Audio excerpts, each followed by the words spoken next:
আগুনে ঝলসে 4 দিন মৃত্যুর সঙ্গে লড়াইয়ের পর মারা গেলেন বৃদ্ধ, কিন্তু অভিযোগ হত্যার বিচার নয়। 6 লাখ টাকায় ঘটনা মীমাংসা করতে চান স্থানীয় চেয়ারম্যান, আর তাতেই ক্ষোভে ফুঁসে ওঠেন স্বজন ও এলাকাবাসী। শেষ পর্যন্ত লাশ নিয়েই তারা হাজির হন থানার সামনে। ঘটনার সূত্রপাত হয় গেল 3 জুন ভোরে। নীলফামারীর সৈয়দপুর উপজেলার কাচারিপাড়া এলাকায় নির্মাণাধীন একটি বাড়িতে জমি নিয়ে বিরোধের জেরে পেট্রোল ঢেলে আগুন লাগানোর ঘটনায় দগ্ধ হন ষাটোর্ধ্ব আফাজউদ্দিন।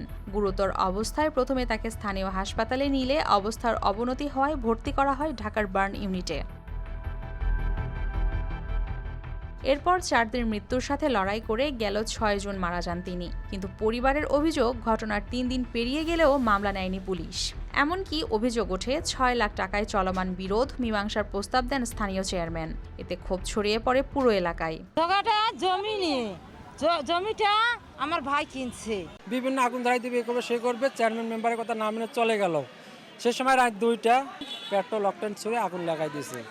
এই হাসপাতালে আনার পরে আমার বাবা হাসপাতাল সৈয়দপুরে ছিল, রংপুরে ছিল, আবার ঢাকায় গিয়েছে। আর এর ফাঁকে আমি থানার মধ্যে আসে অভিযোগ করছি। অভিযোগ করার পরে আমার বাবা যে বাঁচবে না, বাবা যে পুড়ে গেছে, আমি তো একটা মামলা করব। এখানে আসার উদ্দেশ্য এটাই। 2 দিন আসছি এখানে, 2 দিনে আমার মামলা কোনো রেকর্ড করে নাই এই থানার ওসি, এই থানার প্রশাসন। এ ঘটনার জেরে 8 জুন দুপুরে লাশ নিয়ে বিক্ষুব্ধ এলাকাবাসী অবস্থান নেন সৈয়দপুর থানার প্রধান ফটকের সামনে। এতে ঘেরাও হয় থানা ও বন্ধ হয় সড়কের যান চলাচল। এ সময় তারা থানার ভারপ্রাপ্ত কর্মকর্তার অপসারণ ও ঘটনার বিচার দাবি করেন।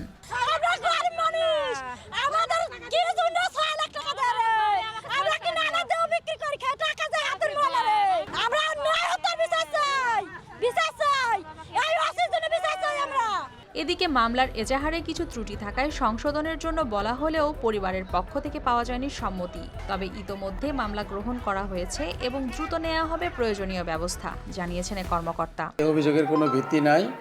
এটা তারাই ব্যস্ত ছিল চিকিৎসার কাজে, ঢাকাতে ব্যস্ত ছিল। তাদেরকে একাধিকবার ফোন দেওয়া হয়েছে, কেউ বাড়িতে ছিল না, তারা ঢাকায় গেছিল।